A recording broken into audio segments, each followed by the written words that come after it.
Routine coagulation taste म्हणजे काय? समजा ब्लिडिंग होत असेल, इंजुरी झालेली आहे, पण ब्लिडिंगचा आपला नॉर्मल नॅचरल जो टाइम आहे दॅट इज 2 to 8 मिनिट्स, याच्यामध्ये जर ब्लिडिंग तुमचं कव्हर होत नसेल किंवा इंटरनल ब्लिडिंग असेल तर ह्याला तुम्ही हिमोस्टॅटिस म्हणतात, बरोबर आहे? तर हिमोस्टॅटिस जर झाला असेल तर त्याला रेग्युलेट करण्यासाठी आपल्याला काही टेस्ट करावं लागतात. So that name is called as a routine coagulation test. So which are the routine coagulation test? In that routine coagulation test मध्ये काय बघितलं जातं ते आधी बघूया आपण. तर त्याचा पर्पज काय आहे, ओके, त्याचे टाइप, प्रोसिजर आणि रिझल्ट हे आपल्याला बघायचं आहे. तर कोआग्युलेशन clotting is what prevent excessive bleeding to yourself, but blood moving through the your vessels it should not clot. If clot form, it is a travel through the blood stream, it hurt lungs, brain. Okay, sometimes बघा, clotting आपल्याला helpful पण आहे आणि harmful पण आहे. Helpful पण आहे आणि हार्मफुल पण आहे. हार्मफुल असेल तर आपण त्यावेळी त्याला काय म्हणू? हायपरकोआग्युलेटेड स्टेट. समजा हेल्पफुल असेल क्लॉटिंगचं, जर इंजुरी झाली असेल, ब्लिडिंग होत असेल आणि जे क्लॉटिंग तुमचं 2 ते 8 मिनिटांमध्ये होत असेल तर इट्स हेल्पफुल. ओके, समजा हे क्लॉटिंग मोर झालं, फॉर एक्झाम्पल हार्ट मध्ये, लंग मध्ये ब्लॉकेज तयार झाले तर आपल्याला स्ट्रोक येण्याचे चान्सेस असतात आणि ब्रीदिंग होऊ शकतं फास्ट आणि डेथ पण होऊ शकतं. सो दोन्ही पण रिझन तुम्हाला माहित असले पाहिजे. Coagulation test measure your blood ability to clot. Coagulation test काय करते की तुमच्या ब्लडची ॲबिलिटी बघते. कशाची? That is a clotting ability. कसली ॲबिलिटी बघितली जाते? Clotting ability.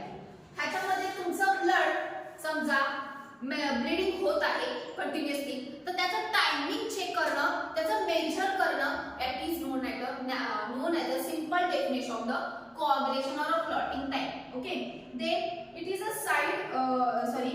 how to long take clot testing help to the doctor assess the risk excessive bleeding develop the clot thrombosis whenever form. बघा, समजा डॉक्टरना पेशंटला चेक करायला घेतलेलं आहे, इंटरनल ब्लिडिंग होत आहे आणि हे ब्लिडिंग स्टॉप होत नाहीये. तर एक्सेसिव्ह ब्लिडिंग जेव्हा होत असेल तर some time the patient is suffering from the thrombosis. काय होतं? The patient is suffering from the thrombosis. So it is a very severe condition. Haemostasis मध्ये कोणतीही कंडिशन त्यांना फॉर्म होऊ शकते. सो हे सगळं रिस्क आहे आणि ही रिस्क चेक करायच्या आधी आपल्याला ह्या सगळ्या कोआग्युलेशन टेस्ट करून घ्याव्या लागतात. त्याच्यामध्ये पुन्हा coagulation test is similar to the most blood test. समजा पहिली स्टेप असेल तर ही सिमिलर असते. सगळे म्हणजे कोणतेही तुमची समजा for example I have know about the patient is suffering from the hypercoagulate state और the state. So first of all I am treating that patient from the primary coagulation test and that primary coagulation test are similar to the other coagulation test. म्हणजे मी पहिल्या ज्या सगळ्या taste आहेत त्या commonly सगळ्या करून घेणार आहे. Then side effect risks mammals to medical professional to take a blood sample sent to the laboratory for testing and analysis. म्हणजे काय? समजा हे क्लॉटिंग टाइम हे ॲबनॉर्मल आलेलं आहे तर मी काय करणार आहे, आता फर्दर ते ब्लड विड्रॉ करून घेणार आहे आणि त्याच्यानंतर त्याला काय करणार आहे, फर्दर अनालिसिस आणि टेस्टिंग साठी ते ब्लड लॅबोरेटरी मध्ये पाठवून टाकणार आहे. ही माझी पहिली प्रोसिजर असेल कोआग्युलेशन टेस्ट रुटीन टेस्ट मध्ये. ओके, त्याच्यानंतर ना माझा पर्पज काय आहे कोआग्युलेशन टेस्ट करण्याचा? तर बघा, clotting disorder can cause the dangerous amount of the bleeding and clotting. बघा, जर हे क्लॉटिंग सारखे डिसऑर्डर झाले तर तुम्हाला माहितच आहे, मी एक तुम्हाला hypercoagulable is a best example for the disorder of the coagulation मध्ये सांगितलेले आहे. हिमोस्टॅटिस मध्ये पहिली डिसऑर्डर मी तुम्हाला सांगितलेली आहे. So it is a very dangerous. If your doctor suggest you have a clotting disorder it is may be recommended a more coagulation test. बघा, जर डॉक्टरांनी तुम्हाला सजेस्ट केलेलं आहे, तुम्हाला असिस्ट केलेलं आहे, तर तुम्हाला ते काय करणार आहे, समजा हे रिस्क फॅक्टर तुमच्या दिसून यायला लागले तर डॉक्टर काय करणार आहे, फर्दर तुम्हाला अजून कोआग्युलेशन टेस्ट करून घ्यायला लागणार आहे. Then this is a major various protein and how they function.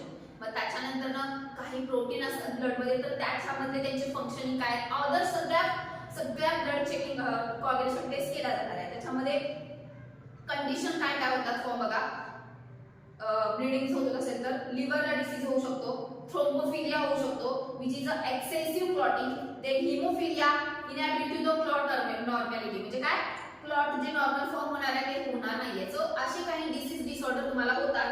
And coagulation test is useful to monitoring people to take a medication effect to clotting ability. Coagulation test ही आपल्याला very helpful आहे कारण का त्याच्यामुळे आपल्याला नेमका आपल्या बॉडीवर काय इफेक्ट होतोय, काय इतकं ब्लड ब्लिडिंग होत आहे, नेमकं त्याचा पर्पज म्हणजे नेमकं काय आहे त्याचं हे, तर ते बघण्यासाठी एक कोअग्युलेशन टेस्ट केल्या जातात.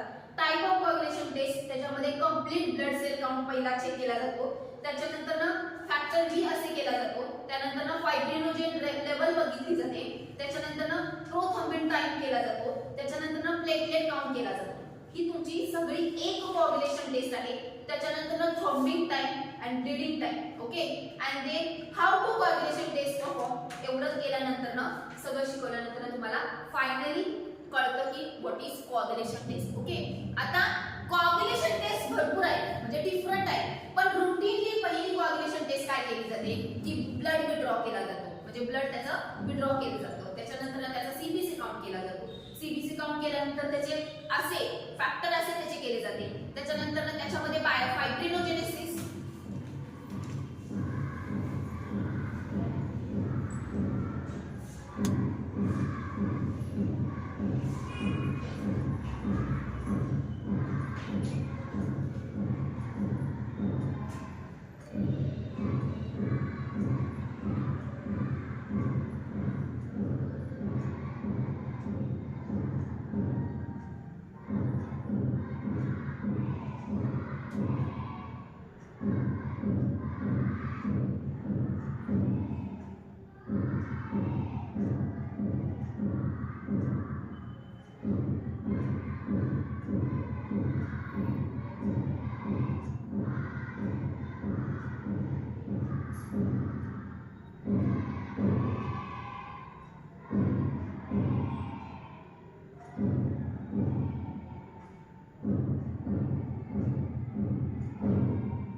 त्याच्यानंतर फॅक्टर असं बघितला.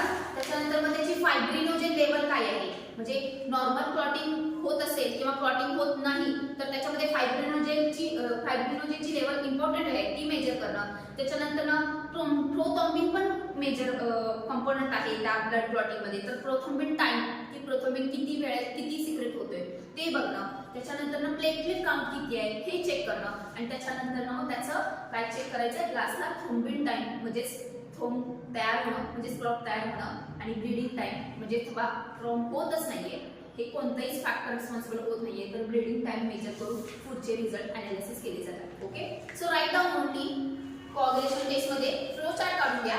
Right down coagulation test, coagulation taste.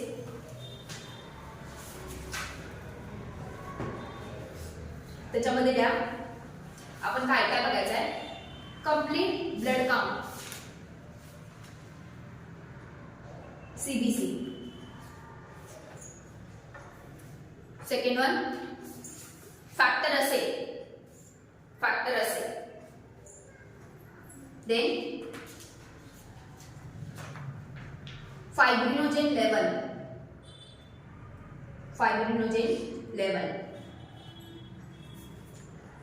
then platelet count,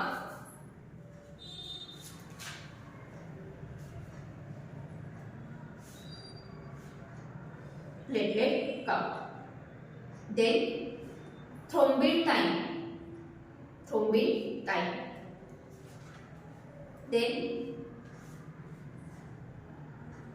bleeding time, then last one how coagulation tests are performed.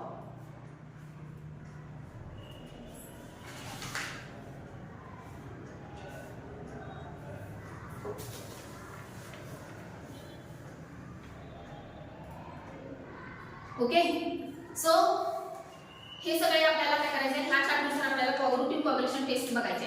So first of all in the first point that is a complete blood count.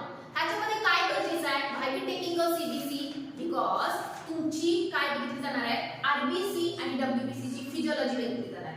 काय बघितली जाणार आहे, RBC आणि WBC ची physiology बघितली जाणार आहे, आणि त्याची लेवल चेक केली जाणार आहे की how much amount of the WBC RBC. समजा लो आरबीसी आहे, अमाउंट काउंट त्याचा लो आहे, तर you are suffering from the anaemia, you are suffering the another condition. समजा डब्ल्यूबीसी काउंट कमी आहे, you are weak to the immunity तुमची natural immunity weak आहे. सो हे चेक करायचं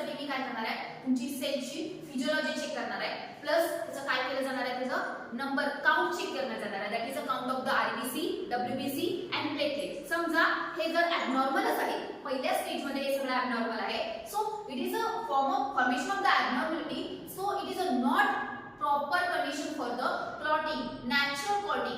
Okay, so we can move for the further process. Now second one, what is a factor assay? This is a term measure the factor V5 substance involved in clotting. Abnormal low level of the inactivation of the liver disease, primary fibrinolysis, breakdown of the clot and disseminated intracellular coagulation. हे बघा, मी तुम्हाला जेव्हा factor शिकवले एकूण 1 to 13 factor, त्याच्यामध्ये factors are very responsible.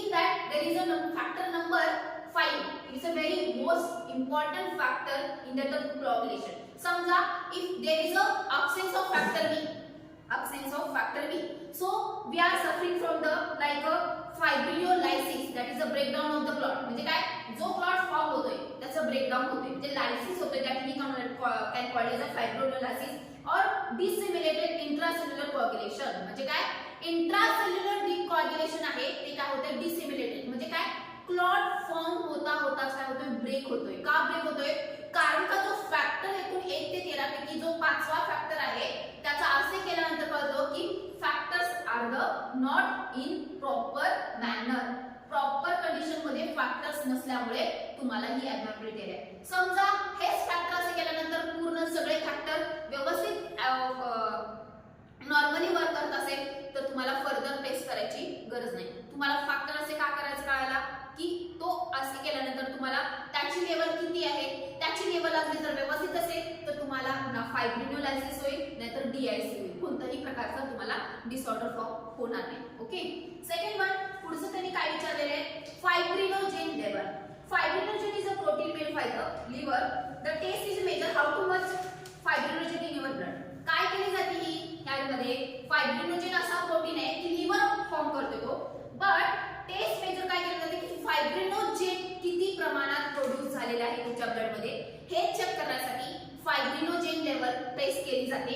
त्याच्यानंतर abnormal result can be sign excessive bleeding, that is a haemorrhage, fibrinolysis, placental absorption which is a separation of the placenta from the uterine wall. बघा किती danger condition आहे. बघा जर fibrinogen ह्याची level abnormal असेल तर काय होतं, फायब्रिनोलायसिस तर होतच, त्याच्याबरोबर जी प्लासेंटा तयार झालेली आहे कुणामध्ये, आई आणि बाळामध्ये जी प्लासेंटा झालेली आहे तयार, जी ती त्यांचं वॉल काय होतं, ब्रेक होण्याचे चान्सेस असतात. That is a separation from the mother युरेटस. त्याच्यामध्ये सेपरेशन होण्याचे चान्सेस जास्त होतात जेव्हा तुमचं काय होतं, फायब्रियोलायसिस होतं. फायब्रियोलायसिस कधी कंडिशन, प्रेग्नेन्सी पिरियड मध्ये. So it is a very severe condition.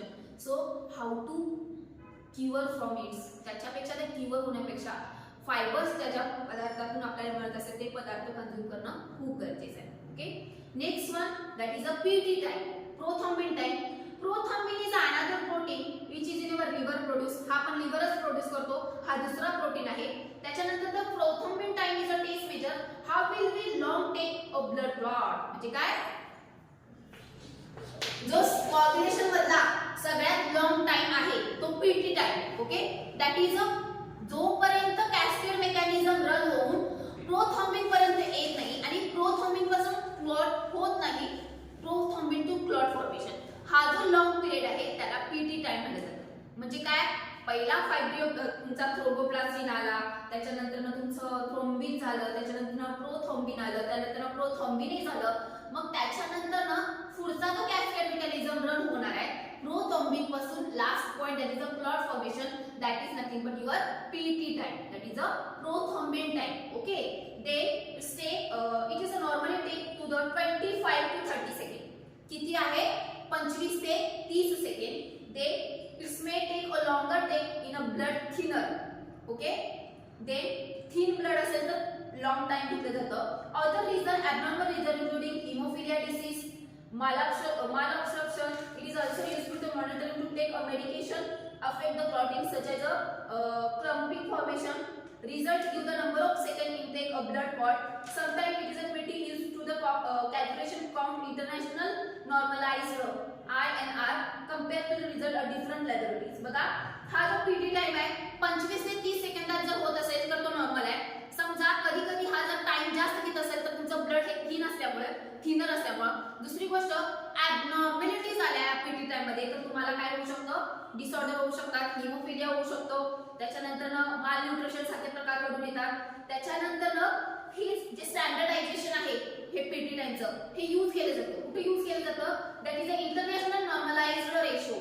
International normalised ratio that is a comparing to the other laboratories. म्हणजे हा एक रेशो काढला आहे की ह्या टायमिंगला इतकं ब्लड काउंट होतोय. हा एक इंटरनॅशनल रेशो मेजर करून ठेवलेला आहे आणि हा इंटरनॅशनल रेशो काय केला जातो, कंपेअर केला जातो अदर ऑल लॅबोरेटरीज. कळालं, that is a PT time. Okay, in a doctor will usually order to PT test along another clotting test is called as a activation partial thromboplastin time. मी तुम्हाला एक PPTD शिकवलेली आहे.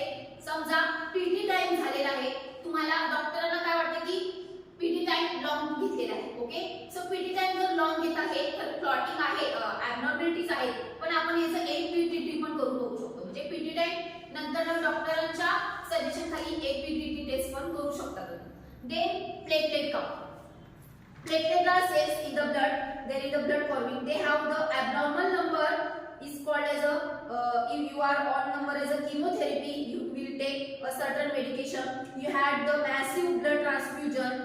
Other causes to the low platelet count like vitamin K deficiency, leukemia. बघा platelet count तुम्हाला normal माहित पाहिजे. समजा platelet count हा जर ॲबनॉर्मल आला तर काय होऊ शकतं, तर तुम्हाला विटॅमिन के डिफिशियन्सी येतं. त्याच्यानंतर तुम्हाला blood transfusion that is a blood ट्रान्सफ्युजनचं डिसऑर्डर फॉर्म होणार आहे. त्याच्यानंतर किमोथेरपी तुम्हाला करून घ्यावी लागणार आहे. त्याच्यानंतर तुम्हाला ल्युकेमिया सारखे डिसऑर्डर फॉर्म होणार आहे. ब्लड क्लॉट तुमचा प्लेटलेट काउंट हा तुमचा मेजर नसेल. म्हणजे काय, प्लेटलेटच नाहीये, थ्रोम्ब कसा तयार होणार, थ्रोम्ब तयार कसं होणार, आपण थ्रोम्बोसिस कोणाला म्हणतोय, प्लेटलेटला म्हणतोय, बरोबर आहे. तर थ्रोम्ब तयार होणार नाही, तर ह्या सगळ्या ज्या कंडिशन्स फॉर्म होणार आहेत. सो लो प्लेटलेट काउंट होणार आहे. So anaemia, primary thrombocytopenia, chronic myelogenous leukaemia हे जे सगळ्या डिसऑर्डर ॲबनॉर्मॅलिटीज आहेत त्या लो प्लेटलेट काउंटमुळे होतात. सो हे सगळं मेजर करण्यासाठी आम्हाला ह्या कोअगुलेशन रुटीन टेस्ट मध्ये प्लेटलेट काउंट करावाच लागतं. Okay, they I think last one, thrombin time. Thrombin time is a measure in how well fibrinogen is working. म्हणजे काय, हा thrombin time last आला की तुमचा जो फायब्रिनोजेन आहे तो कसा वर्क करतो, किती वेळात तुमचा फायबर लेयर वरचा तो तयार करतो. That is a plug. Abnormal result may be causing a inherited fibrinogen disorder. बघा जर हा फायब्रिनोजेन रिलीजच होत नाहीये, क्लॉट फॉर्म करतच नाहीये, तर अशा वेळी फायब्रिनोजेनशी रिलेटेड डिसऑर्डर फॉर्म होतात. समटाइम कॅन्सर पण होऊ शकतं, समटाइम अफेक्टिंग सम हिमोफिलिया अदर कंडिशन पण होऊ शकतं. म्हणजे काय, थ्रोम म्हणजे काय, क्लॉट. हे जे क्लॉट फॉर्मेशन आहे त्याचं टायमिंग चेक केलं जाणार आहे. टायमिंग मध्ये हा क्लॉट फॉर्म होतच नाहीये, म्हणजे काय, फायब्रिनोजेनची लेवल तर कमीच आहे, फायबर्स तयार झाले नाही, प्लग तयार झाला नाही. प्लग तयार झाला नाही त्यामुळे कॅन्सर सारख्या डिसऑर्डर तुम्हाला फॉर्म झाले. सो दॅट इज हे इंडिकेट झालं तर तुम्हाला काय इंडिकेट झाला, एक डिसऑर्डर इंडिकेट झाला. कशा म्हणून, रुटीन कोअगुलेशन टेस्ट मध्ये केलं. त्याच्यानंतर ना ब्लीडिंग टाइम काय बघितलं बघा. The test analyse how quickly small blood vessels are skin throws off a stop bleeding. बघा एखादी एवढी सर्कल मध्ये इंजुरी झालेली आहे, ओके, तिथं ब्लीडिंग झालेली आहे, पण काही काळानंतर ना काय झालेलं आहे, ब्लीडिंग स्टॉप झालेलं आहे आणि त्याच्यावर एक लेअर तयार झालेली आहे. हाऊ टू स्किन और how to injury is close up and form the layer present of the injury. जर समजा हा लेअर आला आणि त्याच्यावरचं ब्लिडिंग स्टॉप झालं तर त्यावेळी मी त्याला काय म्हणणार आहे, ब्लीडिंग टाइम माझा मी कॅल्क्युलेट करून घेतला. So it is form differently in order blood test. ते तुमच्या differently order test blood test नुसार तो बीटी टाइम काढला जातो. So a blood pressure cut will be placed upper arm infected. So your healthcare provider will make a tiny cuts lower arm. Then you will healthcare provide the some conditions also. There is a 30 second त्यांनी लावलेला असतं. समजा bleeding time usually between 1 to 9 minutes असेल तर taste consider as a carry a few side effects or risk. बघा आमचा पूर्ण BT time हा 2 ते 8 मिनिटाचा आहे. 5 मिनिटापर्यंत गेलं तरी पण तुम्हाला पुढच्या टेस्ट कॅरी आउट करायला लागतात. सो ओव्हरऑल तुम्हाला कोऑर्डिनेशन टेस्ट मध्ये काय करायचं आहे की बघायचं आहे की पहिला सीबीसी बघितला, फायब्रिनोजेन लेवल बघितले, थ्रोम्बिन टाइम बघितला, थ्रोम्बिन टाइम बघितला, ब्लीडिंग टाइम बघितला. या सगळ्या जर टेस्ट मला नॉर्मल येत असतील तर माझं कोऑर्डिनेशन रुटीन कोऑर्डिनेशन टेस्ट अगदी हेल्दी आहे. त्या सगळ्याच मध्ये एक अफेक्ट येत असलेला आहे. So patient is suffering from the heart disorder like haemophilia असू दे, मग तुमची ॲनिमिया असू दे, व्हॉटएव्हर काही असेल ते, पण त्याच्यासाठी तो सफर करत नाही. So that is a routine coordination test. Okay, how to perform हे तुम्ही तुमच्या भाषेत द्यायचं आहे की कसं करायचं असतंय. Coordination test are conduct the same way the most blood test. You are need to the discontinuous taking a certain medication of prior test. Preparation necessary. बघा, पहिला प्रिपरेशन करून घ्यायचे की मला कुठल्या टेस्ट करायचे आहे. त्याच्यानंतर काय काय लागणार आहेत केमिकल्स, बायोकेमिकल रिएजंट्स, व्हॉटएव्हर जे तुम्हाला लागणार आहे. स्टरीलाइज इक्विपमेंट आहे का, टॉर्निकेट आहे का, हे सगळं तुम्ही अगदी व्यवस्थित सेटअप करून घेणार आहे. त्याच्यानंतर पेशंटला बोलवणार आहे, त्याचं नॉर्मल हेल्दी चेकअप करून घेणार आहे, त्याला स्टेबल करणार आहे. त्याच्यानंतर ब्लड विथड्रॉ करणार आहे आणि टाइम टू टाइम त्याचं BT time, TT time, whatever APT time, whatever जे काही सगळ्या कोऑर्डिनेशन टेस्ट आहेत त्या तुम्ही करणार आहे. So that is all about the coordination test. कळालं? Okay, so that here we completed and the 3 remaining questions are your homework. काय विचारले बघा, English test recommended the patient with the venous thrombosis. थ्रोम्बोसिसला पेशंट सफरिंग असेल तर त्याला काय काय होऊ शकतं हे तुम्ही शोधून काढायचं आहे. त्याच्यानंतर ना ब्लीडिंग डिसऑर्डर मी तुम्हाला नॅचरली ज्या होतात त्या शिकवलेल्या आहे. आणि काय विचारलेलं आहे, ॲक्वायर्ड ब्लीडिंग डिसऑर्डर. हे तुम्ही फक्त तिची 4 नावं आणि त्याचे 4 कॉजेस द्यायचे. आणि त्याच्यानंतर ना coordination end point increasing viscosity of elasticity. हे 3 पॉइंट तुमचा उद्याचा होमवर्क असेल. कळालं? Okay, so here we can complete the chapter